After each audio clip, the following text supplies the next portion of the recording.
Hey, good morning. We will get started in just a second. I think David is joining right now.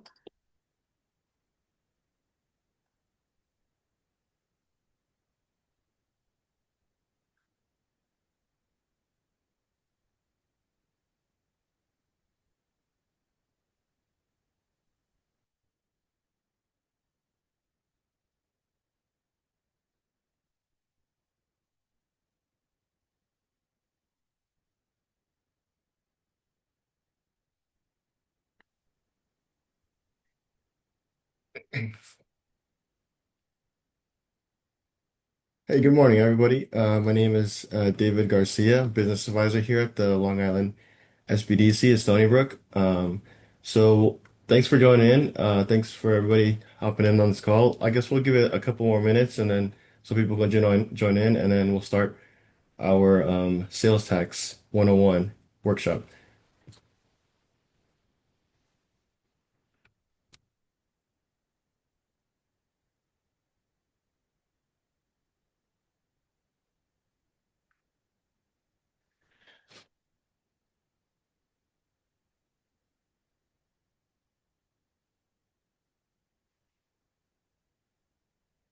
And hey, Mark. Hey, good morning. Nice to see you. Good How you morning. doing? How are you? Doing good. Is the presentation showing correctly on the monitor? Yeah, Okay. we can definitely see your presentation there. Okay. Yeah, so I was wondering if you wanted to do like a Q&A throughout your presentation, or would you leave that for the end? Let's do it as we go. That way, As we you know, go. if someone has a relevant question to whatever topic, then we address it right then and there. All right, sounds good. And I'll be here monitoring the chat as well for any questions. Thank you. Yeah, so that's Kayla Montes. She's our intake coordinator. So she takes on all the calls and stuff. So she's great help.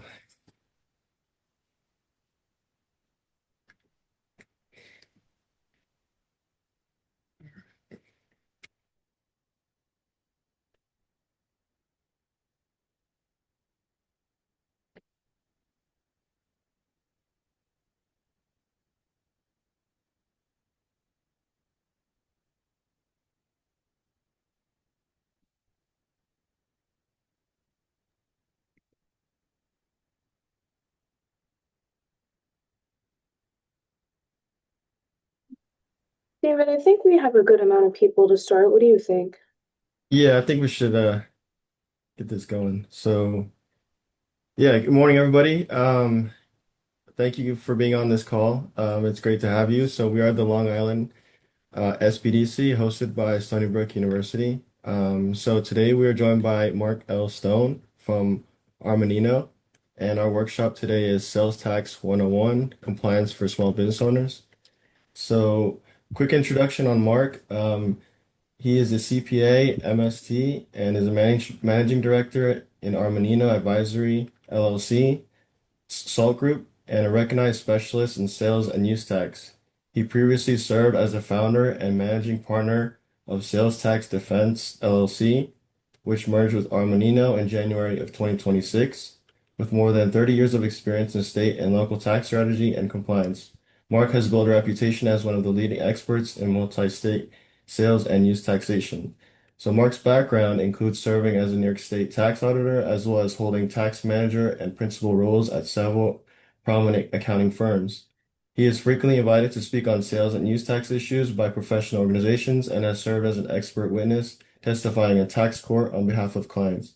Mark's true claim to fame is being a father to three children and handling everything from being a proud dance dad to college registration. So, welcome, Mark, and I'll have you take it away. And thank you for having me back. And good morning, everybody. Um, as Dave was saying, I've been doing sales tax my whole professional career. I got started as a New York State sales tax auditor, going out and asking businesses for money. Um, and now I'm the other side of the table, representing businesses and either helping them do it right or when the government knocks on their door, helping them pay less. Um, so as we go, if anybody has any questions, please feel free to, chime in, raise your hand, put it in the chat, all the different ways that you can ask a question through Zoom. And Kayla, thank you again for keeping an eye on it. So, um, with that said, let's see if I get this to work. There we go. Um, let's talk about what sales tax really is to get started. Sales tax is just a very broad-based gross receipts tax. You walk into a store and they charge you in New York State between 8 and 9% extra. Um, roughly half of that goes to the county and half of that goes to the state government. Um, then they came up with a set of rules that says, what does it apply to? You buy merchandise in Home Depot or Target or things like that, they charge you sales tax there. You go into a supermarket, sometimes they charge you sales tax in a supermarket, sometimes they don't. You go to a doctor's office, they never charge you sales tax in a doctor's office. There's all of these different sets of rules that we have to follow in New York State. And for people that are in business, it's your responsibility to know what those rules are. Because if you don't, and the government knocks on your door and you did it improperly, the government has the right to ask you for the back tax, the interest, and penalties on that tax, even if you never collected any of it from your customers.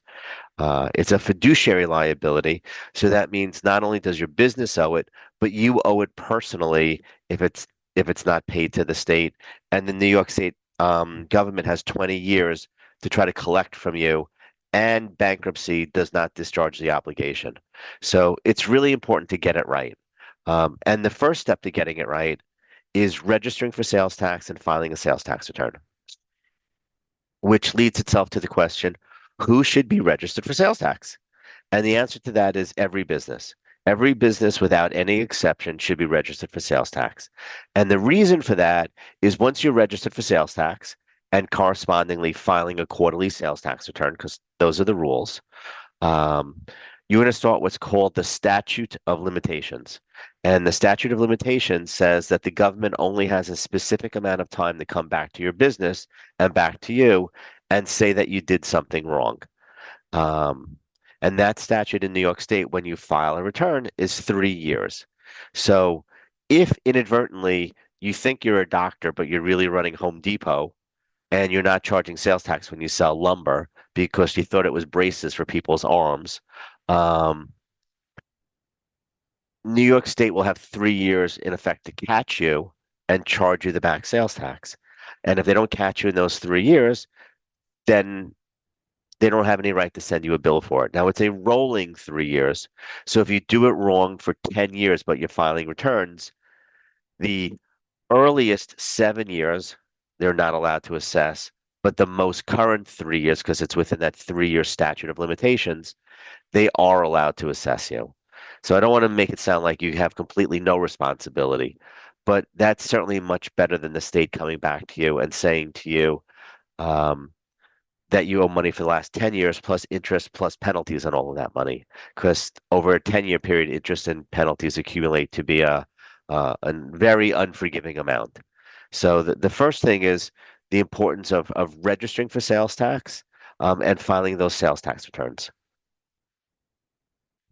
So the next thing you have to do is where do you need to file sales tax returns and determine what is and what is not taxable. Um, I'm going to assume we're all located here in New York, because Stony Brook is on Long Island. So we're physically in New York State. Since we're physically in New York State, breathing New York State's air, we're operating our businesses in New York, we're based in New York, maybe we're storing our inventory in New York.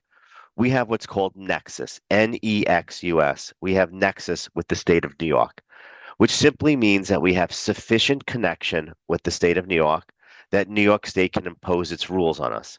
So everyone in New York, every business in New York needs to follow the New York State sales tax rules. And again, my recommendation is that you file a sales tax return and of course remit sales tax as appropriate in those, as required by the law. Most of us in New York are not filing Wyoming sales tax returns. Why is that? Well, we're not doing business in Wyoming, so therefore we don't have nexus with the state of Wyoming, so we're not required to follow the Wyoming sales tax laws. Wyoming would be very happy to take our money, but we don't have to send it to them because we don't have connection with them. We don't have nexus with them. And nexus comes about from two different things, really. One is a physical presence, which I just talked about. The other is an economic presence. And different states have different economics thresholds. Those economics thresholds range between $100,000 of business to $500,000 of business delivered into their state, or in some cases, doing 200 transactions in the state. And that's generally a 12-month test. Um, some states say it's a calendar year test. Some states say it's a 4-quarter test. Some states say it's a rolling 12-month test. Um, so again, if you're doing business all over the country and your business is significant, then I would recommend that either you or you engage a professional to do a nexus study to determine where you have to file. And then once you do the nexus study, the next question is, what's taxable in that state? As some of us may know, um, all clothing generally in New Jersey is not subject to sales tax. Only some clothing in New York, depending on the county and the dollar amount of the clothing, $110, is exempt from sales tax in New York. So New Jersey and New York have two very different rules. New Jersey exempts everything. New York only exempts certain things.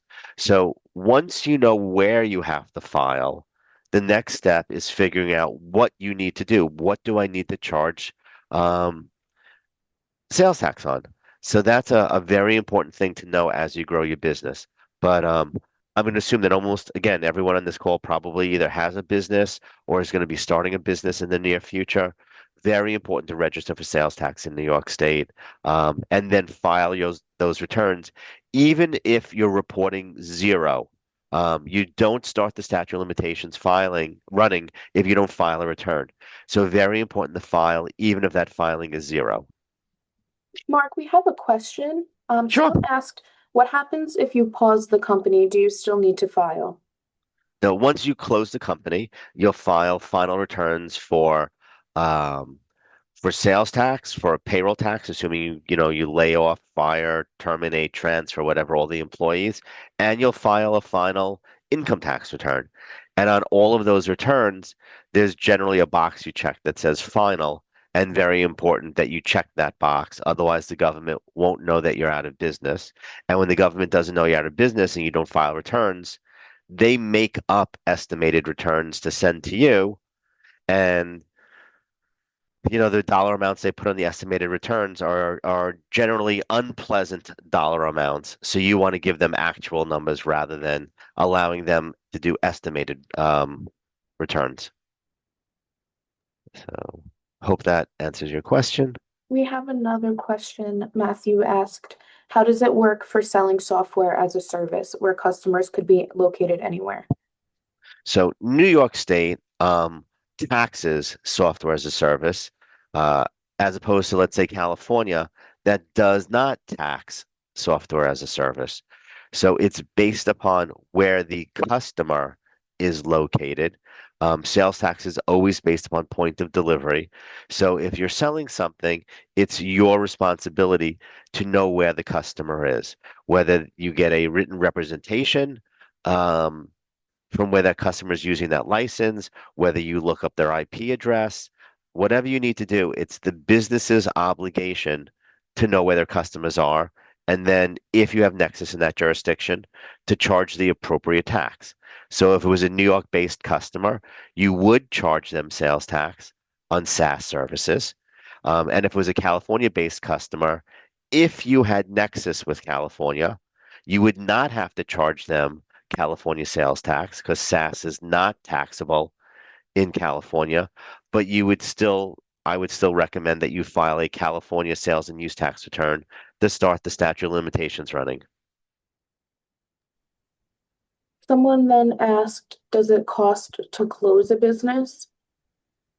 If you mean, is there a fee from the government to close a business? Um, Generally, no. But I mean, there certainly is an awful lot of wrap-up work that you always have to do in closing a business between telling vendors that you're out of business, telling insurance companies you're out of business, filing final tax returns, um, closing up the location. You may have termination payments to employees, all sorts of things like that. But the government does not charge a fee um, to file a final return. And then it So looks like the last question right now says, so if you've never registered for taxes, does this still apply? yes, it still applies if you never registered. If you've been in business for a number of years, um, New York State and most states have something called a voluntary disclosure. A voluntary disclosure is when you go to the state and say, listen, I made a mistake. I should have been charging tax. I should have been registered. I should have been filing. My filing is wrong. Whatever mistake it is. Um, what I'd like to do is correct it in exchange for coming forward when you guys did not know that there was an error. We would like you, the state, to waive all the penalties, reduce the interest, agree to not charge us criminally if anything we did was so egregious it rises to the level of a crime, um, and generally only look back at the last 3 years. So if you have not been filing, I would recommend to either start filing or if you have prior exposure, doing a voluntary disclosure to eliminate the penalties and reduce the interest and get 3 years worth of returns filed. And that applies for any type of tax, not just sales tax. It could be income tax, payroll tax, um, highway use tax, any kind of tax that New York State administers, even New York City taxes it applies to, and get your filings corrected, get unfortunately into the computer and do it the right way. Um, the government is very slow to catch people. The government is not great at catching people, but when the government does catch people, um, they come down with a very heavy hand, and the interest and penalties generally double what you owe if you had just paid the tax. So you really have to watch out for that. So, some more questions? Are we good? I think you're good right now. Okay. So on the screen, I talk about the different things as far as Nexus goes. The Nexus rules changed in 2018 as a result of a Supreme Court case, normally referred to as the Wayfair decision. Um, and it's just what I said. You have both physical Nexus to watch out for and economic nexus to watch out for. And just to be, again, very clear, either one of those two things creates an obligation to file sales tax returns. You don't need to have both, either one, physical nexus or economic nexus. So please watch out for that.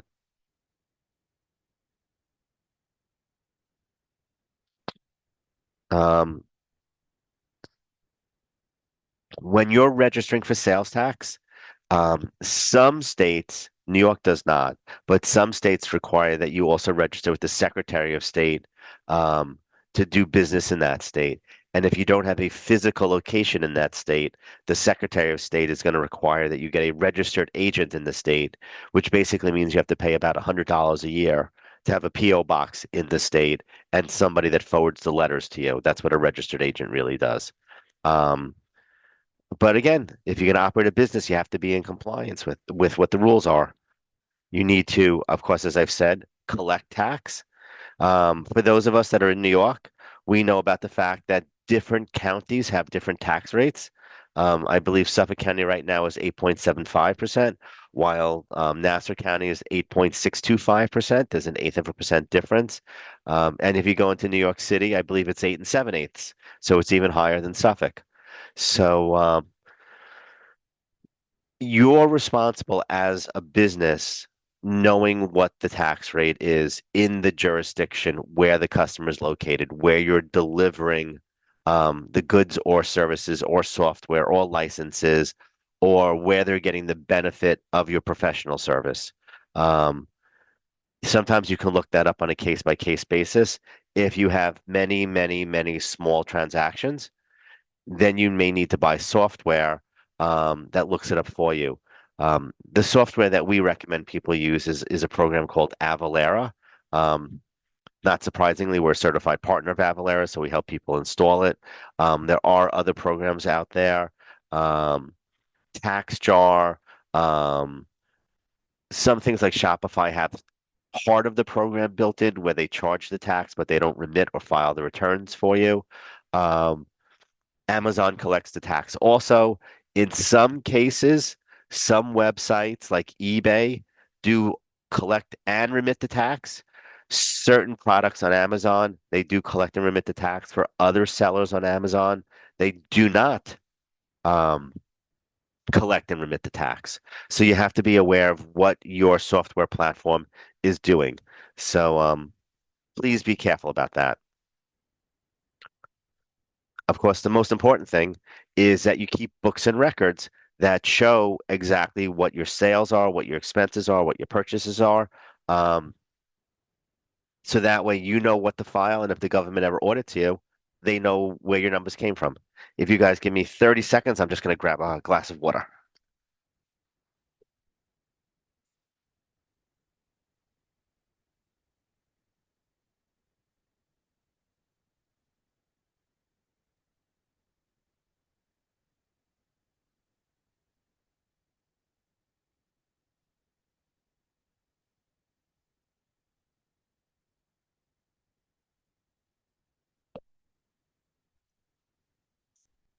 Sorry about that.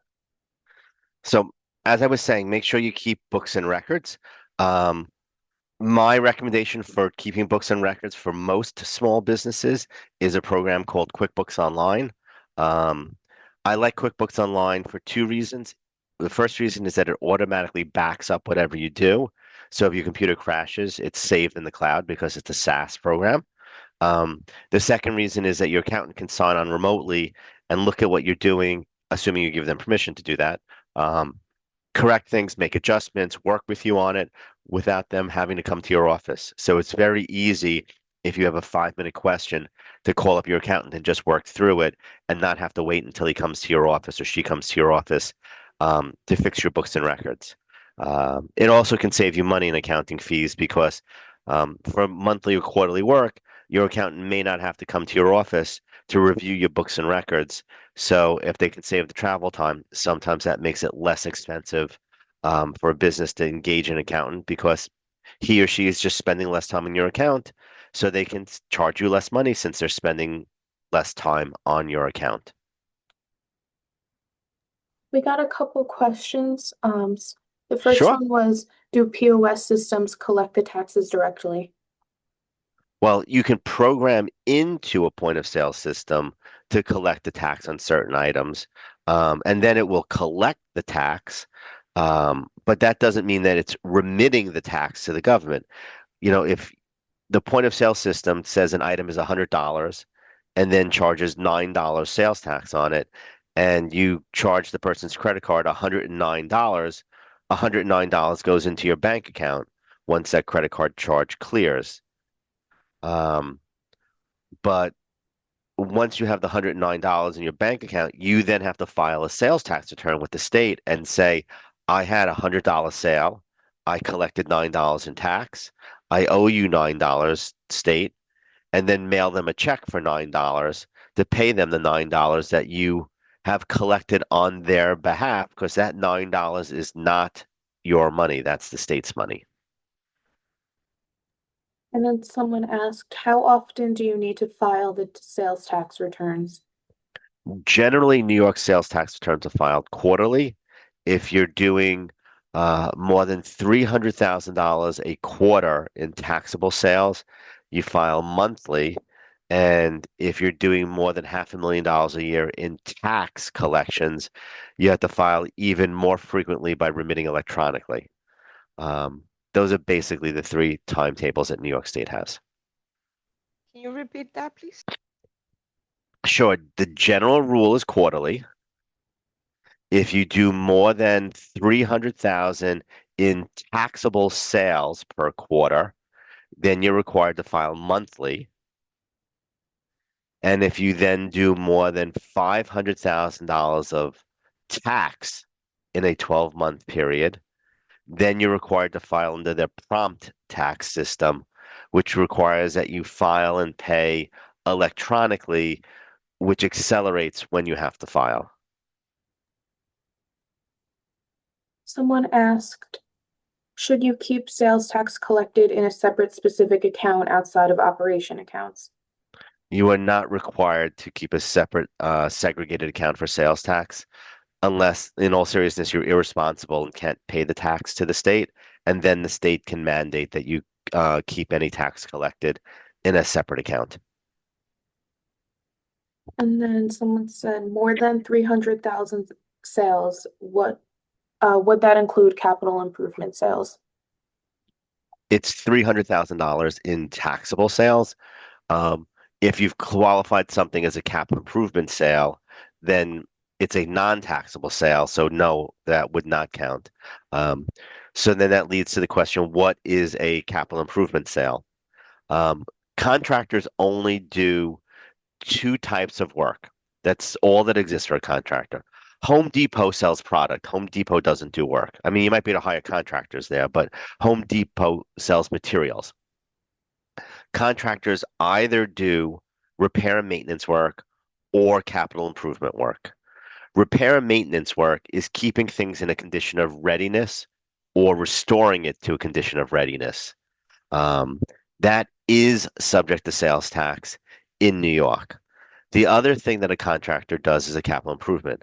A capital improvement makes property better, makes real property better. Real property is something that is permanently attached to the earth. A house is permanently attached to the earth. A car is not permanently attached to the earth. Um, in order for something that qualifies a capital improvement, it has to be attached, the work being done has to be attached to the property in such a way that removal of the work will cause damage to either the property or the items that were installed. The second criteria is that whatever is installed has to add value or prolong the useful life. And the third criteria is that it's the intent of the property owner for that installation to be a permanent installation as opposed to a temporary installation. If contracting work meets all three of those criteria, then it qualifies as a capital improvement. The customer should give the contractor a capital improvement certificate, an ST 124, I believe is the form. ST is in sales tax, and the contractor keeps that form in his records as proof as to why he did not charge that customer sales tax if the government ever knocked on his door. If the government never knocks on the contractor's door, then the contractor just keeps that capital improvement certificate in his files till at least the end of the 3-year statute of limitations, if not much longer than that. And I think you touched on this earlier, but someone asked if you make one sale to a customer in Florida or Illinois and you are New York City, what do you do in terms of sales tax collection? So if you have a customer that's out of state, and let's assume you ship them the merchandise through a common carrier as opposed to delivering it to them, if you do not have nexus in the jurisdiction where you're delivering it, for example, you have a New York business and you sell cups, which are tangible personal property and subject to sales tax. If you have no locations in Florida, you don't physically go to Florida. On your first sale to Florida, you haven't done $100,000 of business. You do not have nexus with Florida. So you would not be obligated to charge that Florida customer sales tax. But the name of this seminar is Sales and Use Tax 101, or actually it says Sales Tax 101. It really should say Sales and Use Tax 101 because every state that has sales tax has something called use tax, USE, use tax. And what use tax is if you are a in-state company, so the person that bought the cup from you in Florida, they're in-state. If for whatever reason that person was not charged sales tax, in this case because the New York seller doesn't have nexus with Florida, then the in-state purchaser is responsible for self-assessing use tax, USE, equal to the same amount as what the sales tax should have been but wasn't charged, and sending that money directly to the state of Florida on a Florida sales and use tax return. So just because someone doesn't charge you sales tax doesn't mean that you don't have an obligation to pay the sales tax. Somebody always then asks, well, how do they catch you? They almost never catch you. But just because you won't get caught cheating on your taxes doesn't mean that you shouldn't properly pay your taxes. So those are two different issues. Thank you. And then we just have a question that says, what about a retailer who is also acting as a contractor? We have a brick and mortar store where customers can cash and carry product out the door, but our company also performs installations, both taxable and capital improvement. Are there specific rules for retailers acting as contractors? There's not really specific rules for retailers acting as contractors. They have to follow the rules. So a retail store, when you sell merchandise, materials, uninstalled, you charge sales tax on that. If you're doing the work and you're pulling the items off the shelf yourself and you're including them in your contract price, I'll do your kitchen for $30,000, and that includes the cabinets and granite. When you pull those items off the shelf to use in your contracting job, you have to pay the sales tax or the use tax on your purchase cost of those items the same exact way as if you had walked into your store and bought those items. But again, you're doing it on your purchase cost, not your selling cost of those items. Um, and if it's not um, a capital improvement and it's a repair and maintenance item, you charge sales tax on the full cost of the repair and maintenance charge, including labor and materials and any other charges you make. But in that specific case, since you're charging sales tax, you do not need to pay sales tax on your purchase of the materials. So it's generally one end or the other. You're either charging sales tax on the revenue end or paying sales tax on the purchase side of construction work. So I'll keep going from that point. Um, when you're when you're keeping your books and records, it's very important to both keep original documents, original source documents, um, and if you're doing your sales reporting, to report from your point of sale system, to report from your invoices, to report from your QuickBooks. Many people report from bank deposits. Um, Bank deposits are a completely fictitious way of reporting your sales. Bank deposits only show what you put in the bank. If you have cash that you didn't put in the bank, if there's two bank accounts and you only report one, if you have a credit card account that goes to a third bank account, um, when you get audited, the government does not accept bank deposits as your sales because they're not your sales. They're just what you put in the bank. So they may say you cannot report less sales than what you put in the bank because that doesn't make sense. But they generally come up with a number much higher than your bank deposits. So please use your original sales records to do your reporting. Um, and when you do your reporting, you should use the same source for all of your reporting. So 4 quarters of sales tax returns should pretty much match what's on your annual income tax return because 4 quarters equal 1 year. So when the state looks at 4 quarters of sales tax returns, it roughly should be the same amount as your income tax return when they're comparing your revenue. There are specific cases why that's different and you may not owe them money if it's different, but you should expect them to send you a letter or send an auditor to come ask you why your federal income tax return shows $10 million in sales, but each one of your 4 quarterly sales tax returns only show $1 million in sales because $1 million in sales for 4 quarters is $4 million. One annual return showing $12 million or $10 million in sales is a lot more than that, and they're going to want to know why. So please be careful of that. Be consistent with everything you do. The next thing to watch out for is a concept called bundling. Bundling is when you sell a taxable item and a non-taxable item for one charge. So the classic example of that is a cheese board with cheese. In New York State, cheese is not subject to sales tax. In New York State, buying a flat piece of wood is subject to sales tax. When you go to Hickory Farms at Christmas time and buy a gift for somebody, which is a cheese board with cheese on it, or a basket, a fancy basket with fruit in it, that's a bundled transaction because you're buying both a cheese board, a piece of wood, and cheese, And New York says, we're not going to try to figure out what the proportion of the selling price should be to the cheese board and what proportion of the selling price should be to the cheese. We're going to just make you charge sales tax on the whole item.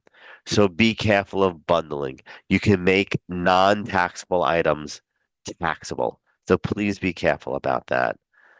The other rule that I have for everybody um, is that if you're not going to charge sales tax, and generally your service is subject to sales tax, you're a contractor, you sell cups, um, you sell information services, you're a private investigator, all of these different things that are taxable in New York State, that you either charge the tax or you get a piece of paper from the customer while you're not charging tax.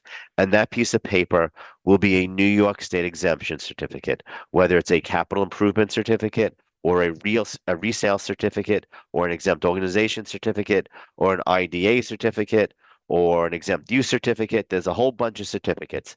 What they all have in common is at the top left-hand corner of them, they say State of New York, and they have a picture of the Excelsior logo.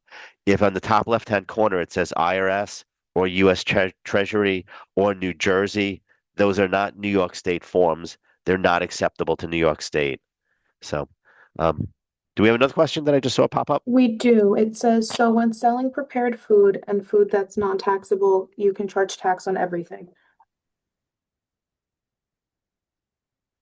Food is another complex area of New York State. Um, so yes, all prepared food is subject to sales tax. But while we're talking about food, we should talk about all the different kinds of food. So the first kind of food is on-premises consumption. Any food sold for on-premises consumption is not subject to, I'm sorry, any food sold for on-premises consumption is subject to sales tax, always, unless you get an exemption certificate. The next type of food that's always subject to sales tax is prepared food and any food that is sold hot in a heated state that is intended to be eaten in a heated state. So let me give you two different examples. You go and get a whole pizza from a pizza place that's hot. The intention is for you to eat that pizza while it is hot. So that pizza is always subject to sales tax. You walk into a bagel place on Sunday morning and get fresh bagels.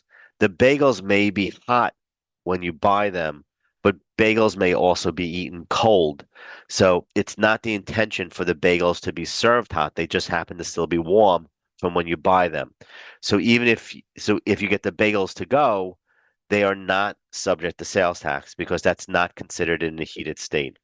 And if you go into the supermarket and you buy a frozen pizza, that is not served hot, that's not ready to eat, so it's not considered prepared food because you have to take it home and put it in the oven. And that frozen pizza from the supermarket is not subject to sales tax. A couple of other things just with that. Catering is always subject to sales tax. Sushi is subject to sales tax. Sandwiches are subject to sales tax. Um, and then within a supermarket, um, items that are sold by weight, quantity, or volume are not subject to sales tax. You go to the deli counter, you buy a pound of cold cuts. That's weight. Quantity, I'll take half a dozen pickles. That's not subject to sales tax. Or volume, I'll take a quart of soup. That's not subject to sales tax. And other food items sold in a supermarket that are not prepared, that are not ready to eat. Fruits and vegetables are considered not ready to eat, although I guess you just really have to bite into an apple. Raw meats are not considered ready to eat. Frozen foods are not ready to eat.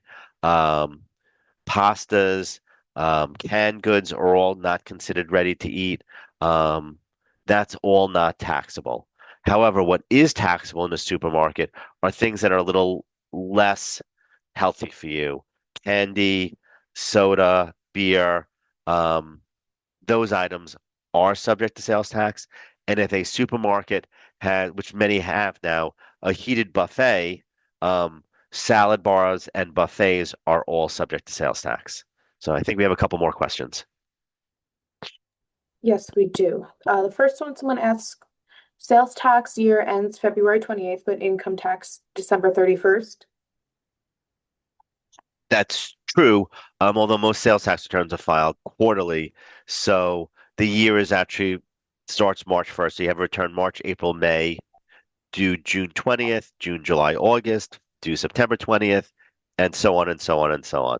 So yes, the sales tax year does end on February 28th, if anybody cares.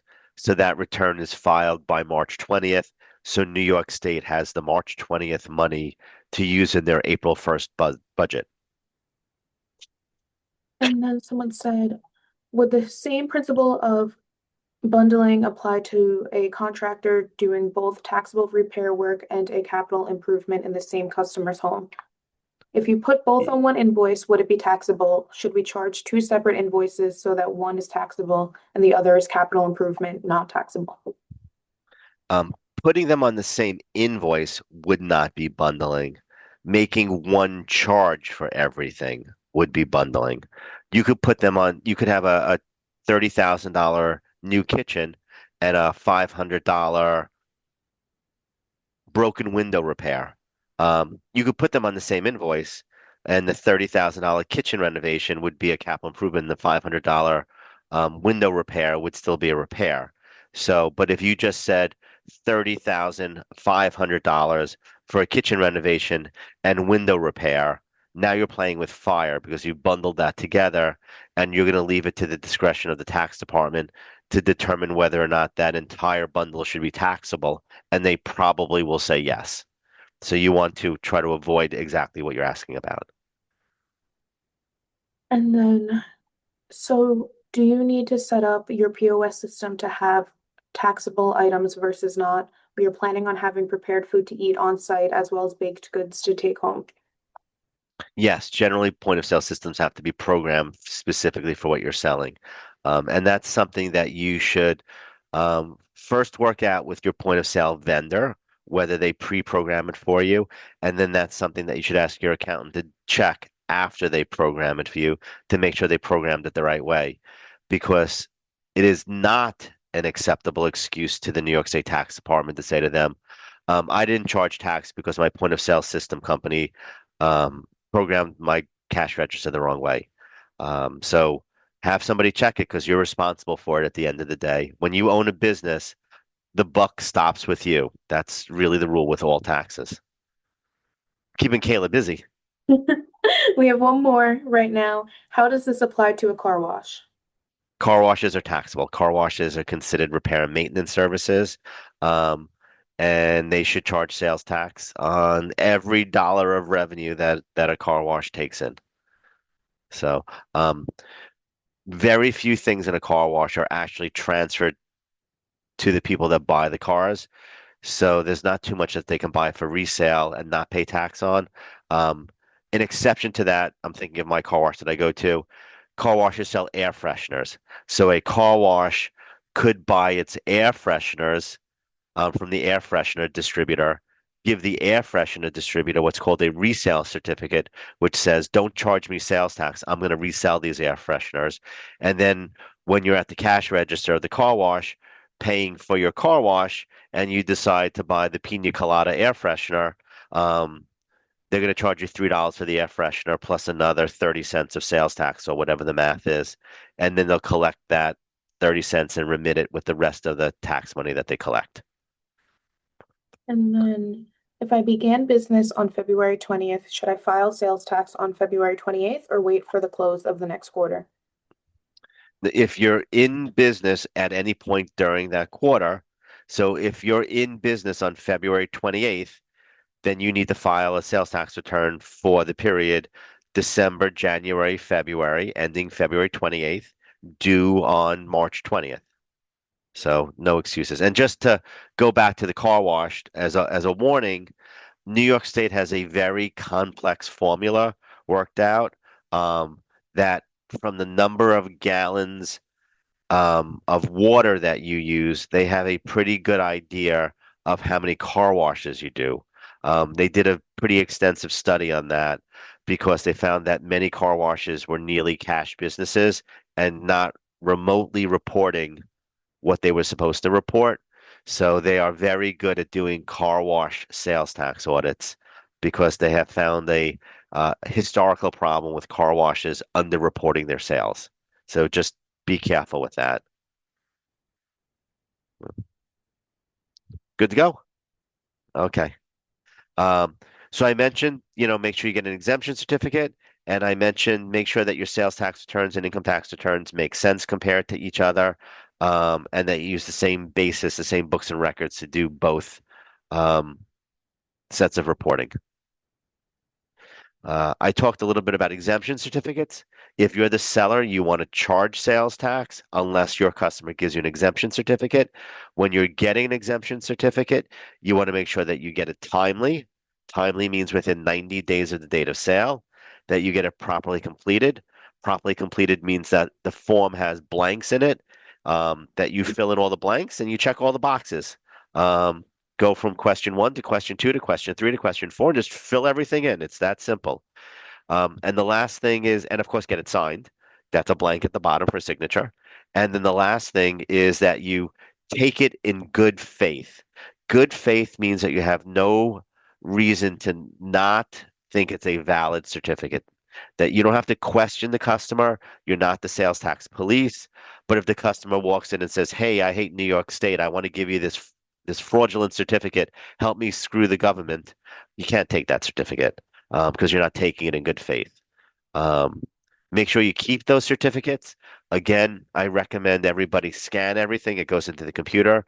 I recommend that every computer gets backed up off-site, or you have some type of cloud storage, so somebody else is backing it up for you. Because if you have a tax audit, um, you need to produce those certificates.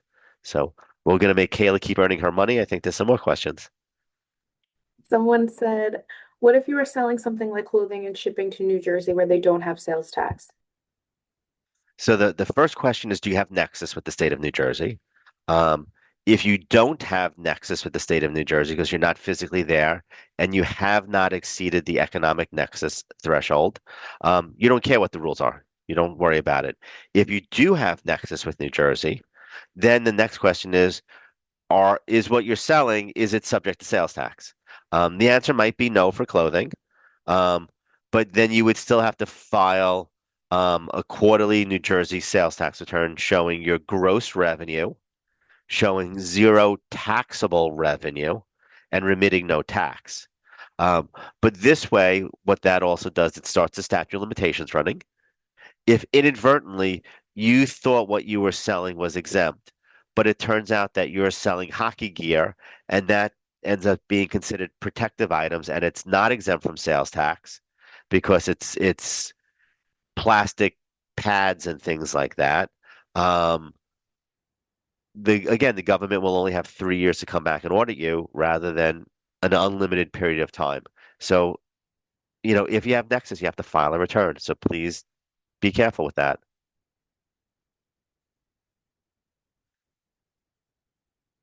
Okay. Um, to keep moving along, we already talked about capital improvement certificates. Um, Real property is permanently attached to the earth. Personal property is movable. If you turn the earth upside down and shake it, it'll fall off. That's a good way to look at it. Um, in your house, I'm sitting at the kitchen table right now, working from home today. The kitchen table is personal property, but my kitchen cabinets are real property. They are permanently attached to the house, and the house is permanently attached to the planet. Um, yes, I guess an earthquake could throw the house up in the air, but that's not really the rule that they look at. So know the difference. Talked about software. Software is taxable in New York, whether it's SaaS software or on a CD-ROM or downloaded or anything in between. Software is taxable in New York, except for custom programming. If you pay someone hourly to write code for you, that's not going to be taxable. That's a professional service. Um, and in New York, utilities, um, electric, gas, telephone services are generally subject to sales tax in most counties. The tax rates sometimes vary depending on whether it's a commercial location or a residential location. That holds true with heating oil also. So, do we have another question? Yes, when selling on places like eBay or Etsy that remit taxes for you, how does that impact what you need to do? Do you just file as usual and not, do you just file as usual and not send any money? Yes, basically. What you do is when you report through a marketplace facilitator, someone that brings a buyer and a seller together, like Etsy and eBay, that collects and remits the tax for everybody. The seller reports those sales as gross sales, but they report them as non-taxable sales, basically for resale, is kind of how the state looks at it. So yes, you are still filing, you're still reporting your gross, but you're reporting no taxable sales. And since you're reporting no taxable sales, you're reporting no sales tax. And it certainly is possible that you can have non-taxable sales and taxable sales on the same sales tax return because maybe some of your sales go through eBay, some of your sales go through your website, some of your sales go through your store. So you can have many different channels of sales that all get aggregated onto the same return. So be aware of that, please. And then would website development be taxable even if you don't charge hourly? No, in New York's state, website development is a non-taxable service, um, and so is email hosting. Um, that's where they drew the line. Some examples of taxable services, repairs and maintenance we talked about, including the labor, including cleaning like a car wash, cleaning your house, landscaping, mowing your lawn, um, weekly pool service, snow plowing, that's all subject to sales tax. Information services are subject to sales tax. Printing is subject to sales tax. Um, Generally, storage and parking is subject to sales tax. Those items are not subject to sales tax if you get the key to the door. So whether you rent an office or you rent a locker at a self-storage place, that's considered a real property rental because you have the key. When you give the keys to someone or you don't have the keys, you park your car in a garage in the city, you give them your keys, you're losing dominion and control of the item. That's taxable storage. When you pay a storage facility like Iron Mountain to come take your boxes away and store them, you don't have a key to Iron Mountain. Therefore, that storage is also subject to sales tax. Limousine services, black car services are subject to sales tax. Protective and detective services are subject to sales tax. And then additionally, in the 5 boroughs of New York City, certain personal services are subject to sales tax. The personal services that are subject to just the New York City sales tax, which again is roughly half of the overall state sales tax. So you're talking about 4.5%, um, are things that make you either look good or feel good. So the personal services that are subject to sales tax in the 5 boroughs are haircuts, manicures, massages, weight loss clinics, um, gym memberships. So um, those things are all subject to just the New York City sales tax. Some examples of non-taxable items are we talk about certain kinds of food, generally food that's not quite ready to eat. You have to bring the food home and finish it off, cut it up, cook it, heat it, something like that. Medicine, um, clothing under $110 per article.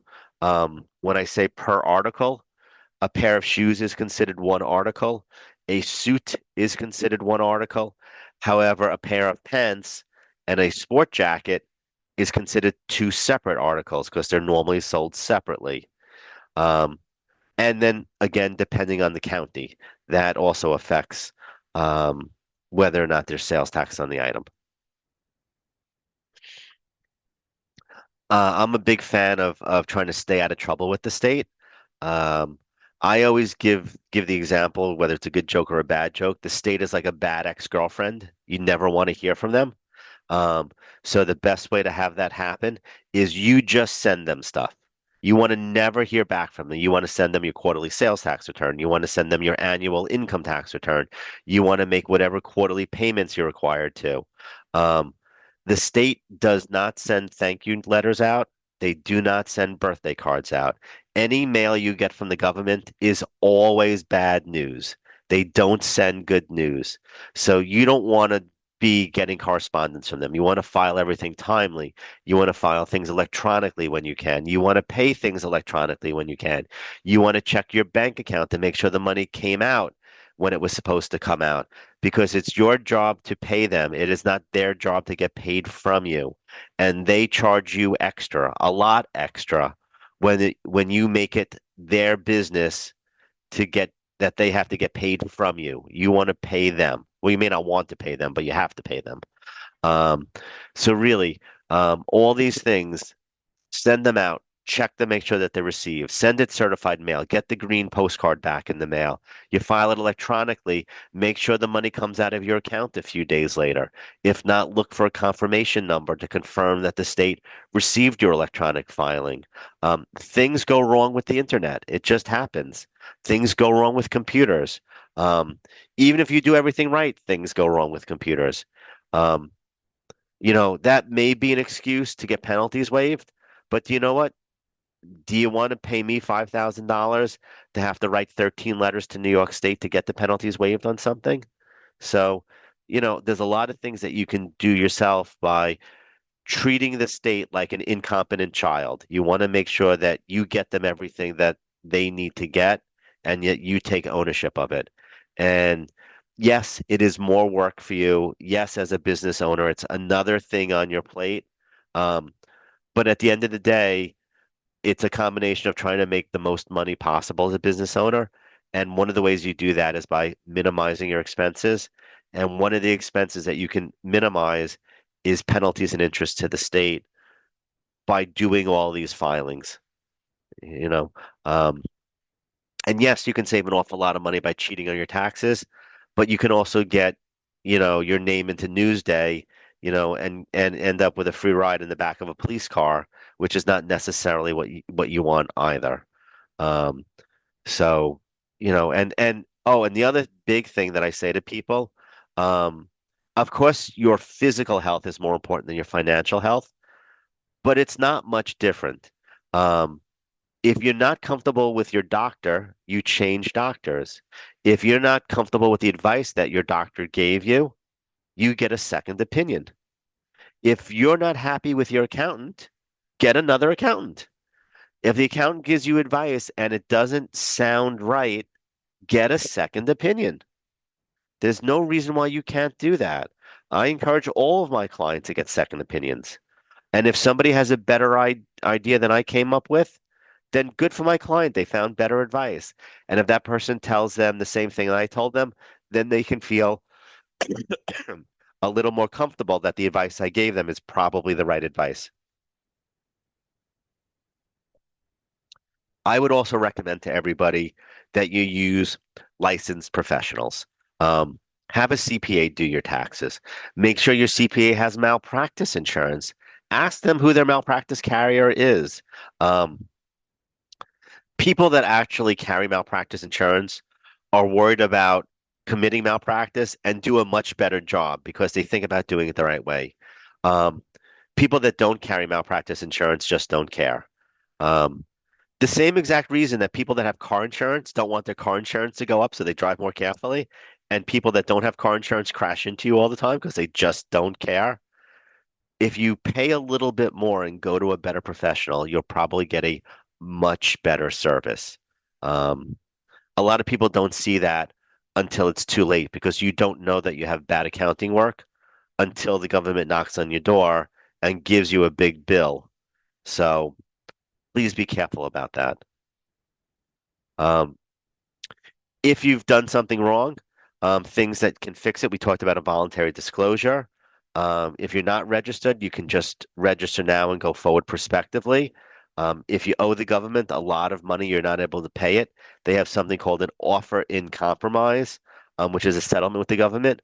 But that's truly if you're not able to pay them, not if you don't want to pay them, not if paying them a lot of money just hurts, but if you really cannot pay them.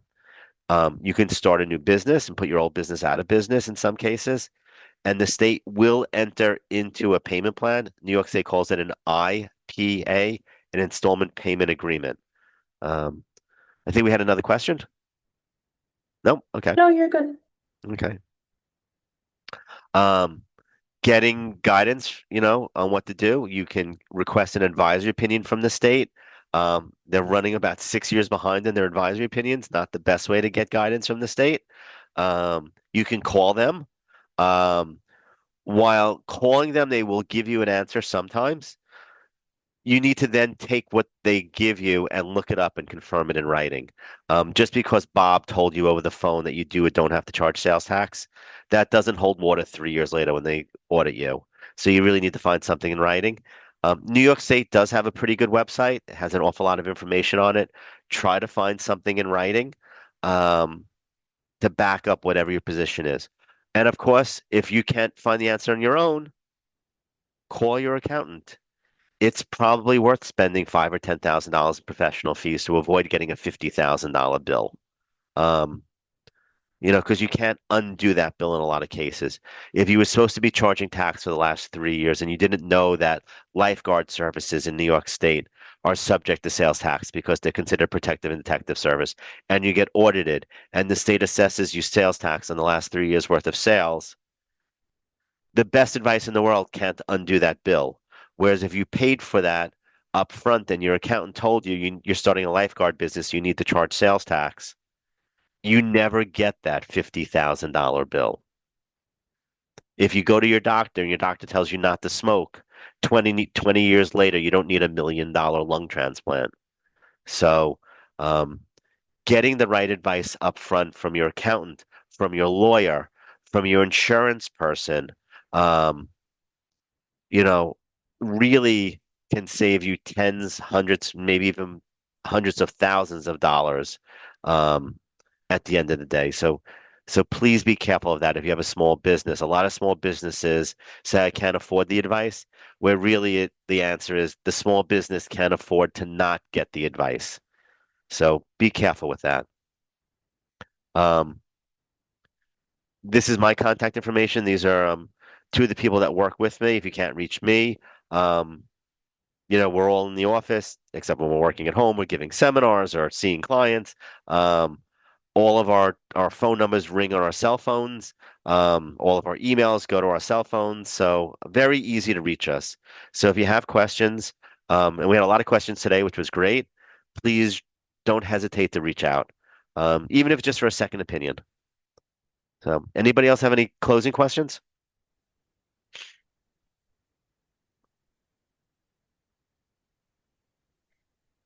All right, then Dave, I'm going to turn it back to you. Yeah, that was a lot of great information. I got so much from it. Definitely a lot of like complexity and stuff. So we're really thankful that we have people like you to like help solve the problems.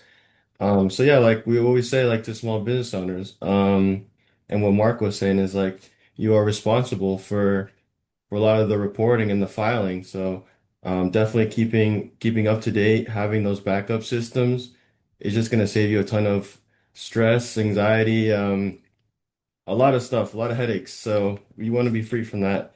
And how Mark's saying, get that second opinion. There's no reason you can't do that. And just be prepared for any situation, even if you have $0 of reporting, just file it away and then, just keep on moving like that. So, um, yeah, this was a great workshop. Thank you, Mark. Thank you and your team. If you guys want to reach out to them, that's their contact information. Highly suggest you guys do. If you guys have more questions, I'm sure there's a lot of questions. Mark and their team are probably super busy right now. This is the hot topic of the season right now, so I'm sure everybody wants to get on your guys' calendar. We are the Long Island SBDC. Please, if you guys aren't a client, or I guess everybody here is a client, reach out to us. Any other questions? Definitely, we're here to help you guys. Mark, we just got a couple last questions if you have Sure. the time. Someone asked, can they ask a question regarding income tax? They can ask, but I don't have an answer for you because I don't know income Okay. taxes. So Um, I think that's and, their answer. but that's a really good question in that if your professional says that they know everything, you have the wrong professional. because it is impossible to know all the taxes and everything else. Just like if you went to your doctor and your doctor said he can treat anything, it's the same exact thing. So you actually want a professional that says to you, no, I have to send this to my partner. I need to send this to this group. I need to send this to this person, because somebody that says they know everything usually knows nothing. So be careful of that. And then someone asked, can you email us your contact info? But I'm just going to put your email in the chat because it's on this slide right here. Okay.